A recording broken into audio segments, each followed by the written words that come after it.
everybody. Welcome to the Atlantic CIL podcast. I'm Donald. I'm the director of the Atlantic CIL. And on today's episode, we'll be talking to Jacob Hackett. He's one of our board members. And we're going to be talking about transitioning with a disability and also advocating for yourself as you get out there in the world as a young adult if you're a person with a disability. Hi, Jacob. Hi, Donald. How are you? It's very nice to be here today. Yes. Let's get started with just introduce yourself, Jacob, and tell us anything you want the audience to know.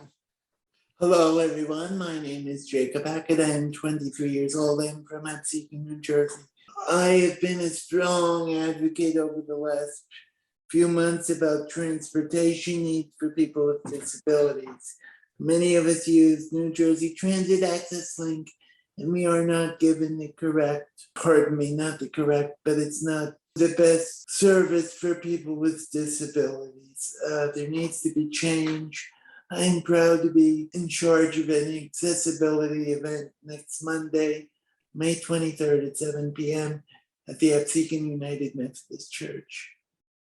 Yes, and we have information about that accessibility event on our Facebook page if anybody's listening. And if you are listening to this and the event already passed, but you're still interested in accessibility, don't hesitate to contact me. At the CIL, we're always looking for people to work on some cool things and get involved in the community. So Jacob, tell us more about your disability and when did you get interested in advocacy for people with disabilities?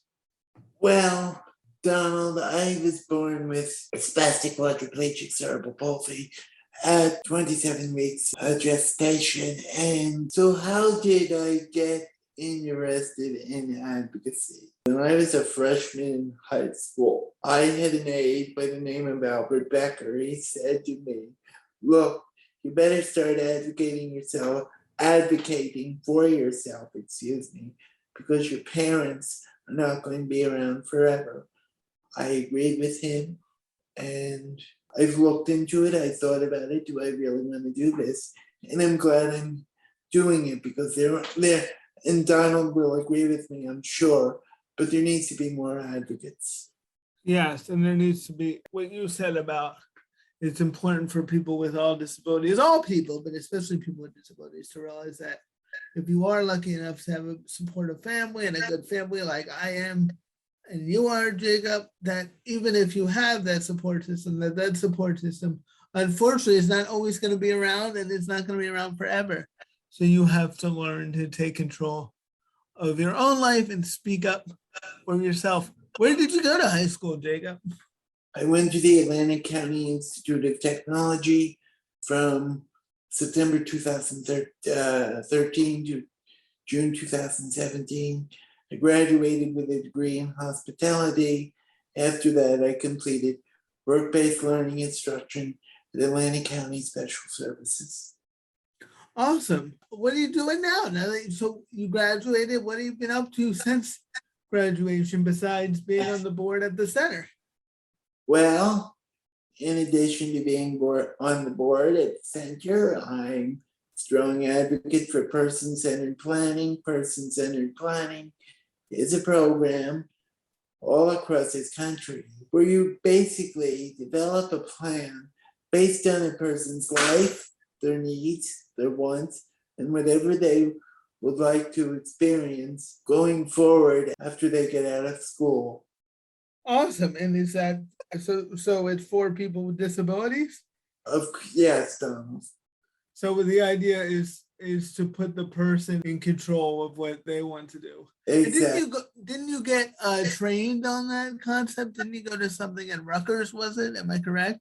Yes, you are. I just graduated from the New Jersey Partners in Policymaking program in April, all about self-advocacy and the steps. We learned about law and different rules of the road, transportation, how to advocate for someone that is non-speaking, just to name a few.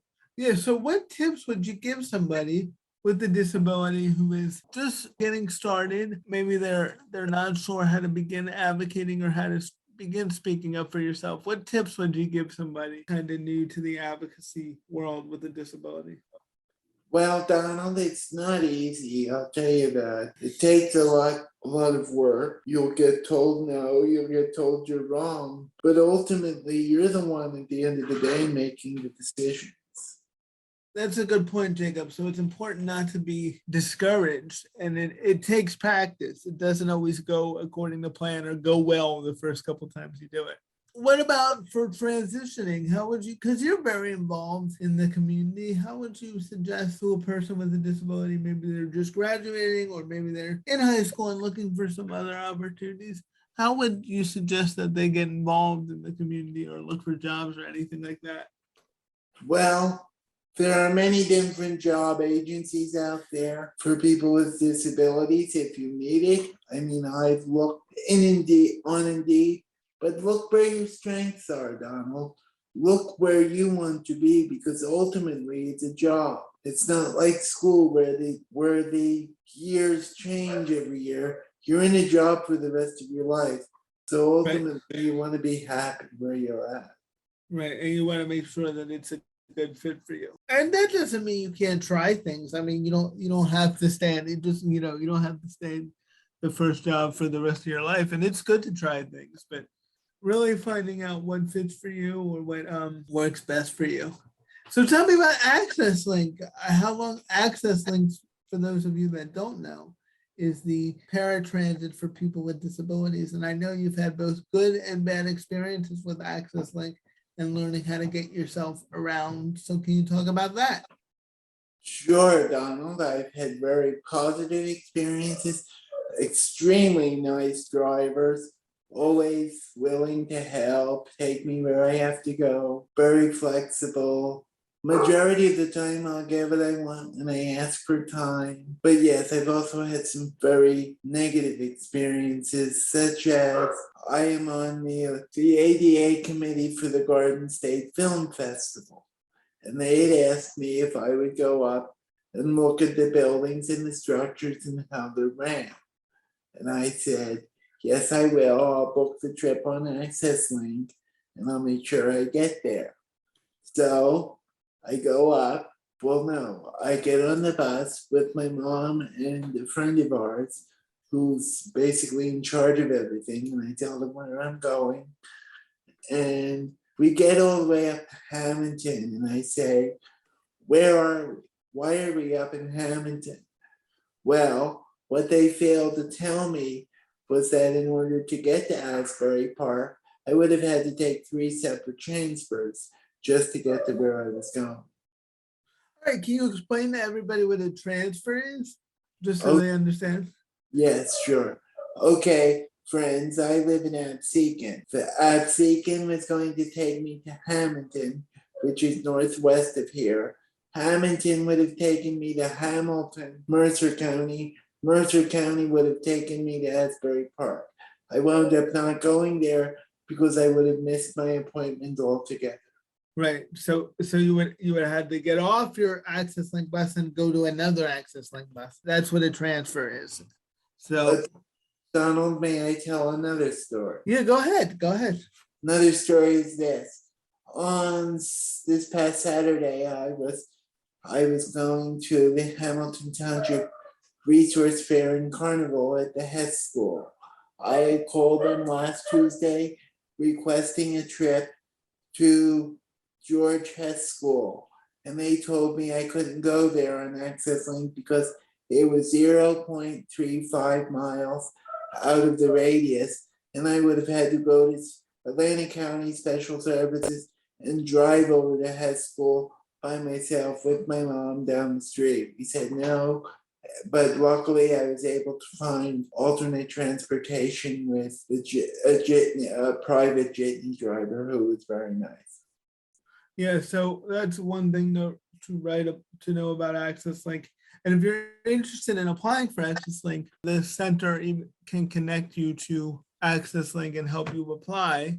So, well, of course, you can call us or reach out to us on social media on our website. But that's a good thing to keep in mind when you're doing Access Link. 2 things from your 2 stories is you got to be able to transfer if you're going somewhere far away, and you should ask about that. That's something you should ask ahead of time, because I think what you learned, Jacob, is they don't always tell you that you're going to have to transfer right off the bat. So make sure people ask. And also, Access Link doesn't take you everywhere. They take you to a lot of places, but if you're out of their range, they can't take you to your destination. What are some tips for people who, when as somebody who uses Access Link, what are some tips for people about using it that you have? Any tips? Number one, if you know you are going somewhere, today is Monday. If you know you are going somewhere next Monday, make sure you book that trip first thing in the morning. Because I got a call a few months ago to speak at a luncheon. Okay, I did it, but I called with only 48 hours before, and availability was extremely limited. So please, if you know you're going somewhere a week in advance, please make sure you know where you're going. And don't wait till the last minute. Oh, certainly. I forget, how does it work, Jacob? Does Access Link cost anything? No, Medicaid or insurance pays for it. Okay, good to know. Is it Medicaid or insurance, or is there? I thought there was a little cost. I'll have to double check on that. But what is my because I think there's a slight cost. My next question though would be, what changes would you make to Access Link if you had the power? If I made you Jacob King for the day, you could. What would you decide to do? Well, what I would decide to do, Donald, was people have lives. We don't travel. We know where we have to go. Say you have to go to a doctor's appointment. You should have the flexibility to make appointments at least a month in advance. Oh, I didn't know you couldn't do that. No, 1 week in advance only. Okay, so even if you knew you were going to, if you were going to visit me at the center, even if you knew you were going next month, you can make that until a week in advance. That's good to know, and that would be a good change. Any other changes you would make? Well, friendlier schedulers on the phone. Okay, so more easier schedulers that are easier to talk to, nicer people. Yes, that does really make a difference. If anybody's out there for Access Link, being a nice scheduler, we really appreciate that. Having somebody talk to you on the phone like a human and not like you're bothering them is, I think, really important. And my last change would be more locations on the app, and just in general, more locations, because that's a school. That school is a school. I think, just imagine if I had gotten a job there, I would never be able to work there. That's a great point, Jacob. So let's say I don't know, you got a job there. It's something, and they just said, nope, you can't work there. You would have to take that off the board, and that's not fair, because people without disabilities, they get to decide they can work anywhere as long as they can drive to it. My other question would be, talk to me about the Field of Dreams. So tell us about that. So Sure, Donald. Go ahead. Yep.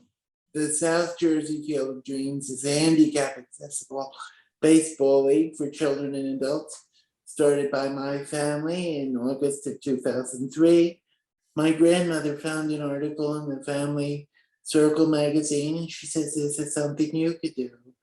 And almost 20 years later, we have about 150 athletes in playing a 6 to 8 week program in the spring and a 4-week program in the fall. If you'd like more information, please visit www.sjfieldofdreams.com.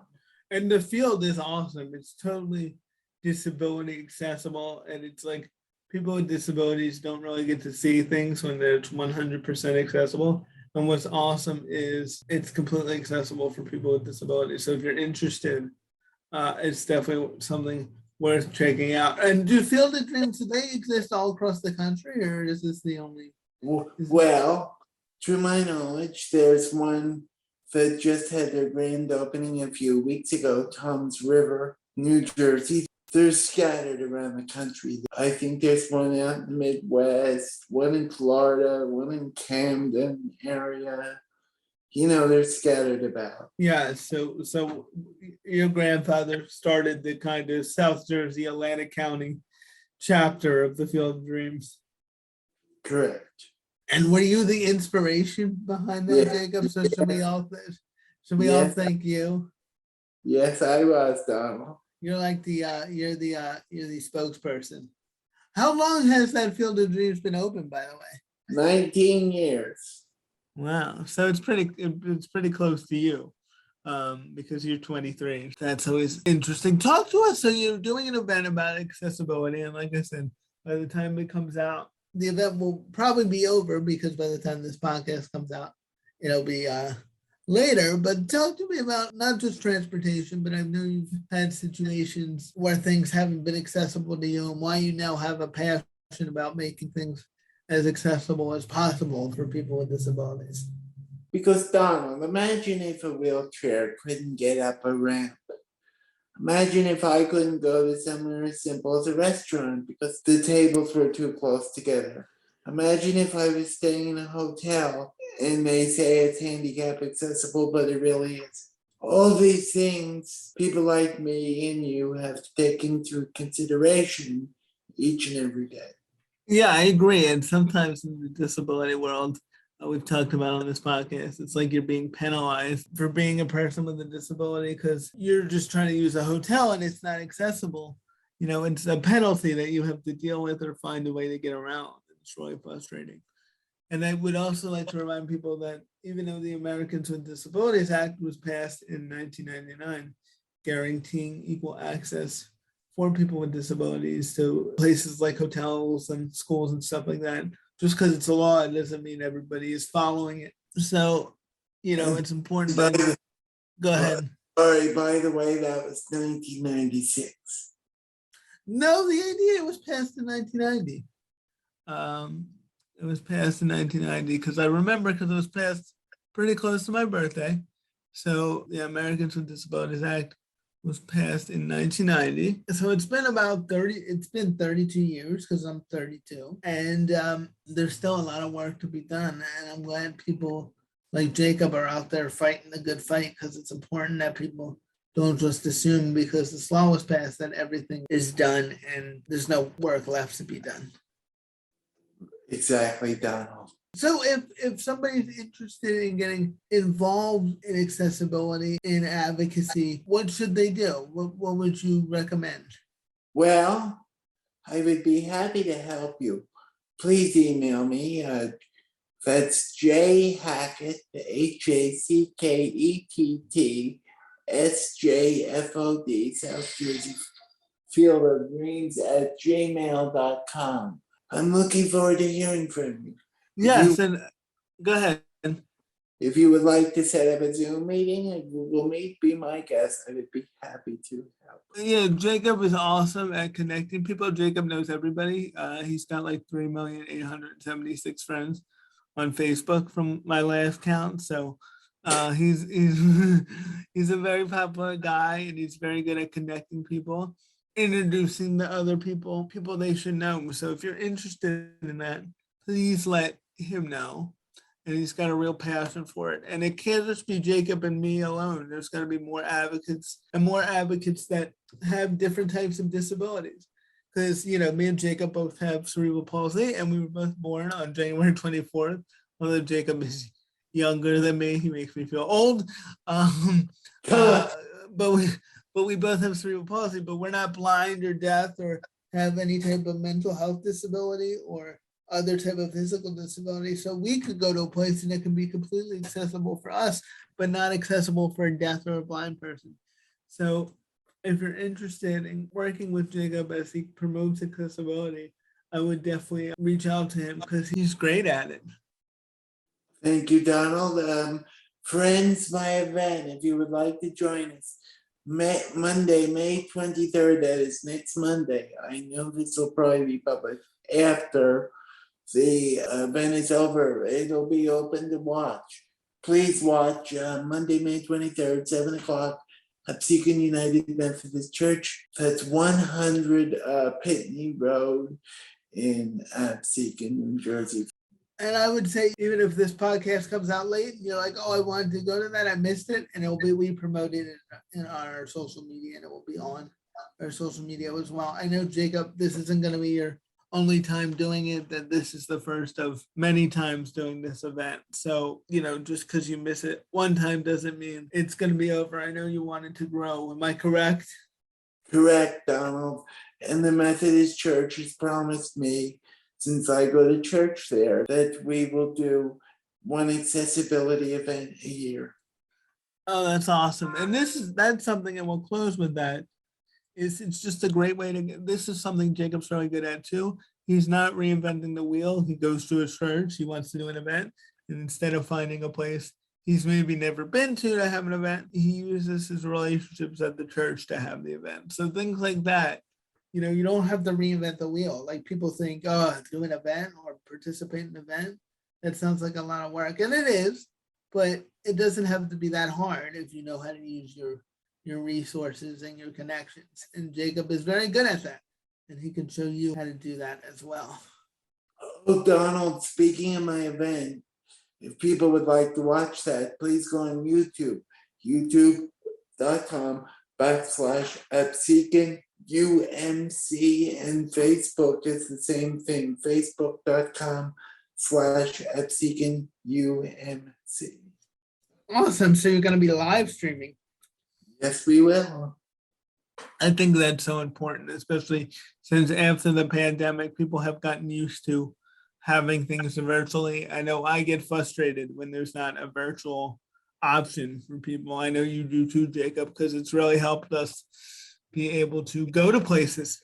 So that's another thing we got to advocate for as well, is making sure a lot of these things keep having a virtual option, because it does really help people with disabilities who maybe can't drive, or even if they can drive, it's a lot. So opening it up virtually is really helpful to people. All right, Jacob. So any closing words? We're going to wrap up the podcast here. You've been an awesome guest, as always. Anything you want the people to know? Then anything you want to promote, Well, my friends, I know this sounds corny, but there is a song, what the world needs now is love, sweet love.